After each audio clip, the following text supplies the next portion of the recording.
Awesome testimony from last night. Well, okay, so just walking out the love of Jesus in the gym, was convicted to say, as I was going into as I was getting changed, there's a guy in there, he's just sitting down. I laughed because I realized that his stuff was in a locker right next to mine because he just sat down. I'm like, what's this dude doing? And then so I said to him, like, how's it going? How's your day going? He's like, "Are you work out?" And just hit a conversation. He was going to work at Walmart that night, an overnight shift. And then I just like, Jesus wants to tell you he loves you. It just was, I felt like that before I even broached the subject that I was supposed to say that. And he goes, "Oh, I know." And I'm like, "Oh, that's awesome."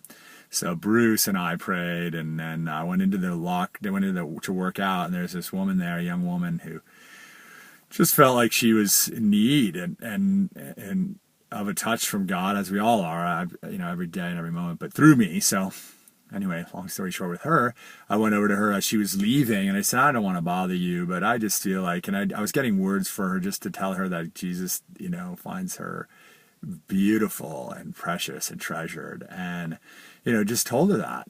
And, to see your face light up and to say, for her to say, "Thank you so much for that." It's very cool. But then the greatest testimony, sorry, there's one of my workmates walking by my car wondering what the heck I'm doing.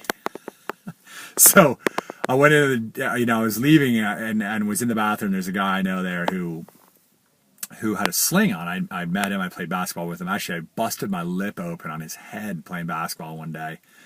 It's a younger dude, and he had a sling on, and I said, "What happened?" And again, long story short, prayed over him. And I'm like, "So what's going on? Do you feel any different?" And he's like, "The only way I'm going to feel different, the only way I'm going to tell is if I take the sling off and do a push-up." Like, those are his words. I'm like, "All right."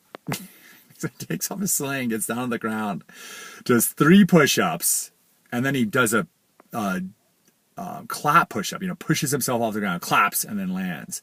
Gets up, and I'm like, hallelujah. He's like, Jesus is good. So I thought I'd share the few with you.